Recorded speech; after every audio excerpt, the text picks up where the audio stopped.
मनीष कश्यप जिसने झूठी खबर फैलाने का काम किया और उसने खुद आकर सरेंडर किया, ये बवासीर और बिहार, इसने पूरे बिहार को बदनाम करने की कोशिश करी और आज इसके जो साथी हैं, जो संकीर्ण मानसिकता के जो लोग हैं, वो आकर इसे सपोर्ट कर रहे हैं। ये कि एक तो पहले गलती करता है, एक तो चोरी, ऊपर से सीना जोड़ी। भ्रमित खबर फैलाने वाले पत्रकारों को जो जेल के अंदर बंद किया है, वो बिल्कुल अच्छा और सराहनीय कार्य किया है। अफवाह फैलाने वालों की सजा जो है वो जेल के अंदर है, जगह जो है वो जेल के अंदर है। और मैं आपको बता दूं कि जो लोग कह रहे हैं कि गरीब पत्रकार है, उसने सरेंडर ही सिर्फ इस बात को लेकर किया जब कुर्की की खबर आई, वरना जगह जगह भगोड़ों की तरह भाग रहा था ये बवासीर और बिहार की पुलिस ने सीज भी किया, जिसमें 42 लाख रुपए से ज्यादा की रकम और राशि निकली। अब आप ये सोचिए, ये तो 42 लाख थे, और भी होंगे इसके खाते में जो इसने फटाफट निकाल लिए। ये कहां से गरीब है? अरे भैया, कौन से बॉलीवुड की पोल खोल दी है? कौन से बॉलीवुड की पोल खोल दी? ये बताइए ना, कंगना रनावत की खोल दी क्या? जो मर्यादा को जो लोग बदनाम कर रहे थे, बिहार को जो बदनाम कर रहे थे, उनको गिरफ्तार कराने का काम किया और बहुत अच्छा काम किया है कि मनीष कश्यप जैसे चड्डी छाप संगी पत्रकार को जेल के अंदर बंद किया और इसके समर्थन में जो भी सड़कों पर उतरे, बिहार की पुलिस को जोरदार लाठी और डंडे के साथ, वाटर कैनन और आंसू गैस के गोलों के साथ उनका स्वागत करना चाहिए। बेबी बियर पी के नाचे लू छम छम, वो तो पता नहीं कहां है, रिंकिया के पापा। मनीष कश्यप जिसने झूठी खबर फैलाने का काम किया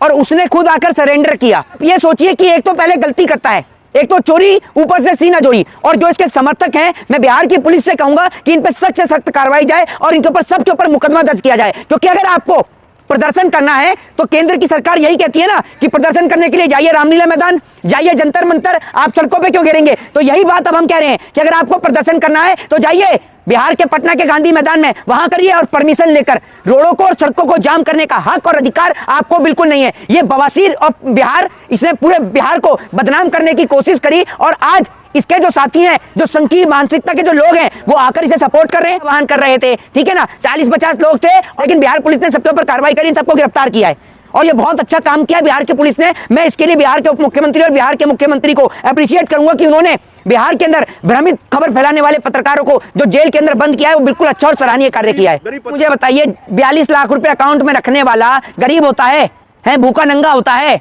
ये बताइए ना आप मुझे, एक बात आप मुझे बताइए, 42 लाख रुपए कौन से गरीब के घर में होते हैं?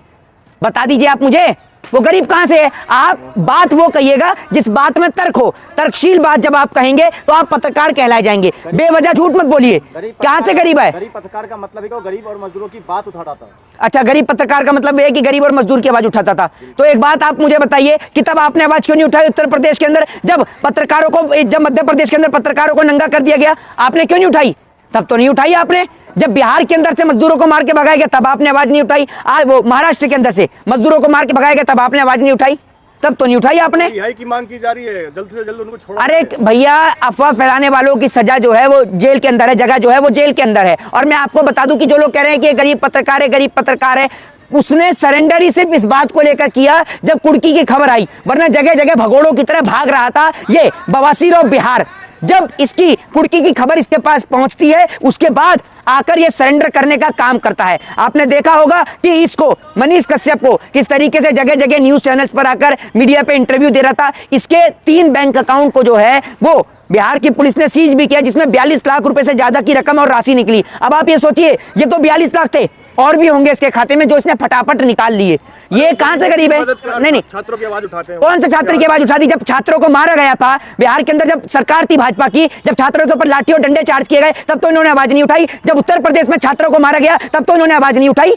बताइए ना आप मुझे। तब तो इन्होंने, जब सुनिए, जब जेएनयू के अंदर, जामिया के अंदर छात्रों को मारा गया, तब सो रहे थे या गूंगे और बहरे हो गए थे? ये व्यक्ति सिर्फ और सिर्फ मुसलमानों के खिलाफ देश के अंदर जहर घोलने का काम करता है। मुसलमानों के लिए इसने कैसे कैसे और किस किस प्रकार के जहरीली भाषा का और जहरीले भाषण का प्रयोग किया है, आप इसकी वीडियो में देख सकते हैं। उनकी पोल खोली है, इसलिए उनको दबाया जा रहा है। अरे भैया, कौन से बॉलीवुड की पोल खोल दी है? कौन से बॉलीवुड की पोल खोल दी? ये बताइए ना, कंगना रनावत की खोल दी क्या? ये तो बताइए आप मुझे, कौन से बॉलीवुड की पोल खोल दी और क्या पोल खोल दी है? ड्रग्स सेवन का पोल खोला है बॉलीवुड। किसके? अरे भैया, ये बताइए ना, किसके पोर्ट पर ड्रग्स पकड़ा जा रहा है? तब तो नहीं बोला इन्होंने, किसके पोर्ट पर पकड़ा जा रहा है? हाँ जी। अरे भैया, पठान का बाइकआउट करने वाला ये होता कौन है? एक पत्रकार ये करेगा कि पठान का बाइकआउट करेगा। इनके आका तो पठान को प्रमोशन कर रहे हैं और ये पठान का बाइकआउट कर रहे हैं। इसने किस प्रकार के गंदे शब्दों का प्रयोग किया था, आपको बताइए, सोच लीजिए। और उसके बाद, और ये पठान फिल्म का जो विरोध कर रहा था, भाई कश्मीर फाइल के जो लोग हैं वो इसको समर्थन दे रहे थे पठान फिल्म को।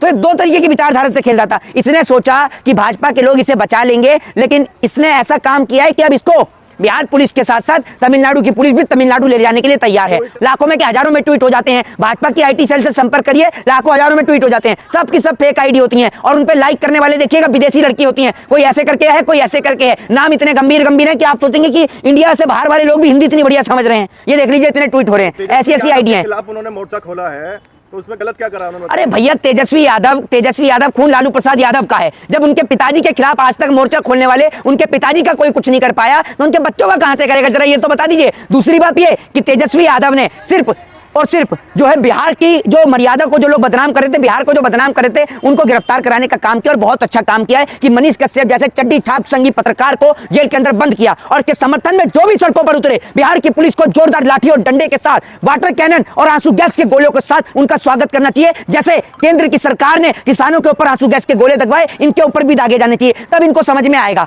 आज ये लोग सड़कों पर किस मुंह से उतर रहे हैं? एक बात आप मुझे बताइए, कोई भी ऐसे तो कल को झूठी खबर फैलाएगा, जो उसको समर्थन देता है सबके खिलाफ मुकदमा दर्ज करिए। मनीष कश्यप की वजह से ही बिहार के अंदर जिहाद का खात्मा हुआ है, ऐसा बिहार की जनता मानती है। एक बात आप मुझे बताइए, what is the definition of जिहाद? किसे कहते हैं जिहाद?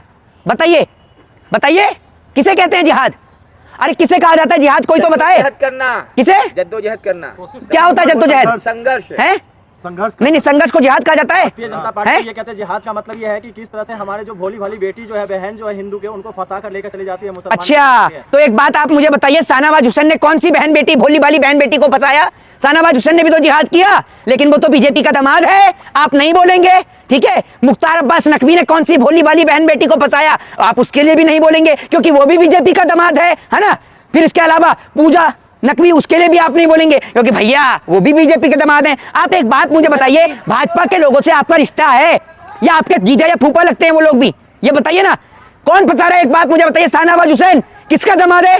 जरा इस सवाल का जवाब दीजिए। लाल कृष्ण आडवाणी ने किससे शादी करी? अपनी बेटी की किससे शादी कराई? मुरली मनोहर जोशी, बताइए तो जरा कौन है? मुख्तार अब्बास नकवी, पूजा नकवी, इनका जवाब दीजिए। शाहनवाज हुसैन, बताइए कौन है?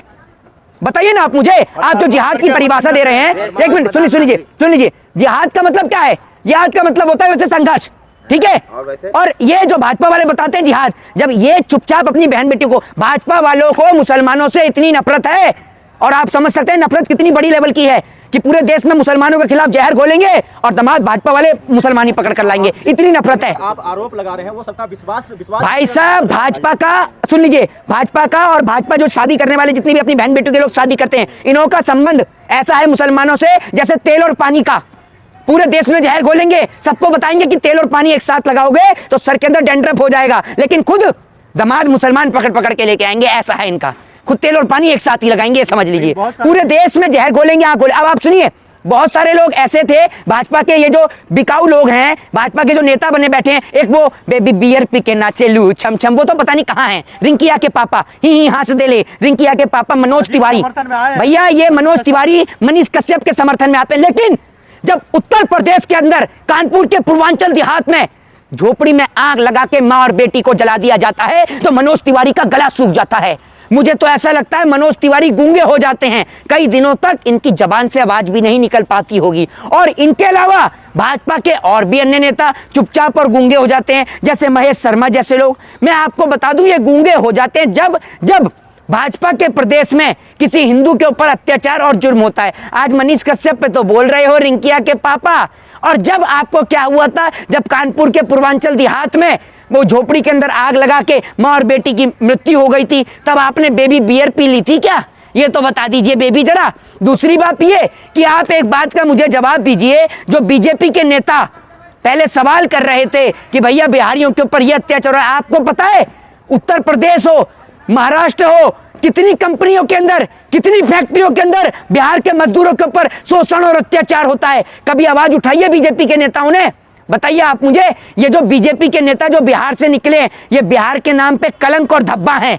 ये बिहार की धरती को सिर्फ और सिर्फ धूमिल करना चाहते हैं और कुछ नहीं। अरे बिहार कर्पूरी ठाकुर की भूमि है, बिहार एक ऐतिहासिक धरती है, बिहार अपने आप में एक नाम है। आप ये सोचिए, जहां नालंदा ताशकंद जैसी जगह हो, जहां यूनिवर्सिटी हो, लाइब्रेरीज हो, आप ये सोचिए जो गुरु गोविंद सिंह की जन्मस्थली हो, भगवान महावीर की जन्मस्थली हो, गौतम बुद्ध की ज्ञान स्थली हो, वो बिहार अपने आप में एक ऐतिहासिक धरती है। आप उस बिहार, अरे भैया कोई बिहार की बात नहीं करता, वो उसने के खिलाफ है, कि कौन से पलायन के खिलाफ हैं। निवेश कैसा लिया, एक मिनट पलायन के खिलाफ, एक मिनट पलायन के खिलाफ है तो सरकार से सवाल पूछिए ना कि क्यों बिहार के लोगों को आज तक आपने वहीं पे रोजगार नहीं दिया। भाजपा की सरकार में गूंगा हो गया था, फेविकोल पी लिया था इसने, सनौ बवासीर है या इसके बवासीर हो गई थी, ये बोल ही नहीं पा रहा था। जब भाजपा की सरकार आती है ना तो इनके पीछे के साथ साथ मुंह में भी बवासीर हो जाती है, और जैसी भाजपा की सरकार जाती है इनकी बवासीर भी चली जाती है। तो ये लोग जब भी बोलते हैं जब